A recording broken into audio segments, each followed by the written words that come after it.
ద్వారకా తిరుమలలో పెద్ద పులి దాడి కలకలం రేపింది. దేవినేని వారి గూడెంలో 2 ఆవులు, ఒక దూడపై పులి దాడి చేసింది. ఆవు శరీరంపై ఉన్న గాయాలు పులి పంజాబేనని ఫారెస్ట్ అధికారులు నిర్ధారించారు. దీంతో పొలాలకు వెళ్లాలంటేనే భయపడుతున్నామని గ్రామస్తులు అంటున్నారు. పులి సంచరించిన ప్రాంతాల్లో ట్రాప్ కెమెరాలు ఏర్పాటు చేయాలని వారు కోరుతున్నారు.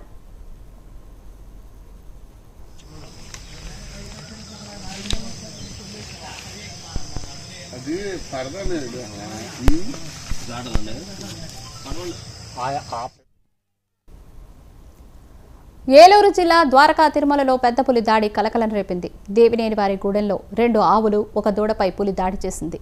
ఆవు శరీరంపై ఉన్న గాయాలు పులి పంజాబేనని ఫారెస్ట్ అధికారులు నిర్ధారించారు. దీంతో పొలాలకు వెళ్లాలంటేనే భయపడుతున్నామని గ్రామస్తులు అంటున్నారు. పులి సంచరించిన ప్రాంతంలో ట్రాప్ కెమెరాలు కూడా ఏర్పాటు చేయాలని వారు కోరుతున్నారు.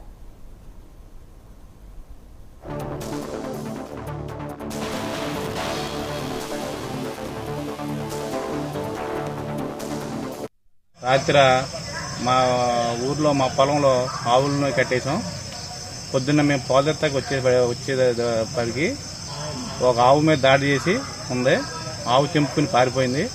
మేము ఆవు కోసం ఎతికి చేలు ఎక్కడో మూలుంటే వెళ్ళాము దగ్గరికి. అప్పుడు ఆవు వణికిపోతుంది.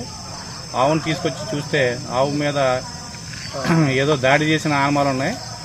సరే ఏంటని మా లోకల్ దగ్గరలో రైతులు మేము పిలిచి చూపించాం. అది పెద్ద జంతువు ముద్రలు ఉన్నాయి.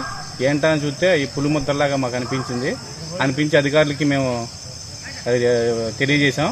వారు ఇంకా రాలేదు. ఇప్పుడు వస్తానన్నారు. మీడియా వారు కూడా వచ్చారు.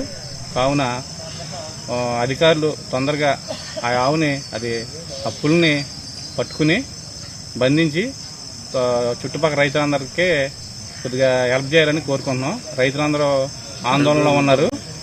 కాబట్టి ప్రభుత్వం వారు తొందరగా పులిని పట్టుకుని బంధిస్తే రైతులందరూ చేలలోకి క్షేమంగా వెళ్ళి వస్తారు. కావున అధికారులు తొందరగా పులిని పట్టుకోవాలని. ఆ ఆవేగాక అదే దొడ్లో ఒక 3 ఆవుల మీద కూడా దాడి చేసింది. ఆ ఆవులు కూడా కొద్దిగా డ్యామేజ్ అయినాయి. కావున రైతులు ఇటు వెళ్ళాలంటే పొలాలకు వెళ్ళాలంటే భయపడే పరిస్థితికి వచ్చారు. తొందరగా ప్రభుత్వం వారు దానికి ఏదైనా బోన్లు ఏదైనా ఏర్పాటు చేసి దాన్ని బంధిస్తే రైతులందరూ క్షేమంగా చేలలోకి వెళ్ళి వస్తాకి ఇబ్బంది ఉండదు. ఊరు దగ్గర అవడం వల్ల ఊర్లో గ్రామస్తులు కూడా భయపడుతున్నారు. ఊరు పక్కనే ఇది చేను. గ్రామస్తులు కూడా ఊళ్ళో రాత్రి పొద్దున అందరూ తండోపతండాలుగా ప్రజలందరూ వచ్చి ఇక్కడ చూసి భయపడిపోతున్నారు. కావున తొందరగా దీన్ని ఏదో ఒకటి పట్టుకుని దాన్ని పట్టుకుంటే గ్రామస్తులందరూ ధైర్యంగా ఉంటారని కోరుకుంటున్నాం. దేవినేని వారి గూడెం రాత్రి మా ఊర్లో మా పొలంలో ఆవులను కట్టేసాం. పొద్దున్న మేము పోదెత్తకి వచ్చేపటికి ఒక ఆవు మీద దాడి చేసి ఉంది. ఆవు తెంపుకుని పారిపోయింది. మేము ఆవు కోసం ఎతికి చేలు ఎక్కడో మూలుంటే వెళ్ళాము దగ్గరికి. అప్పుడు ఆవు వణికిపోతుంది. ఆవును తీసుకొచ్చి చూస్తే ఆవు మీద ఏదో దాడి చేసిన ఆనమాలు ఉన్నాయి. సరే ఏంటని మా లోకల్ దగ్గరలో రైతులు మేము పిలిచి చూపించాం. అది పెద్ద జంతువు ముద్రలు ఉన్నాయి. ఏంటని చూస్తే ఈ పులి ముద్రలాగా మాకు అనిపించింది.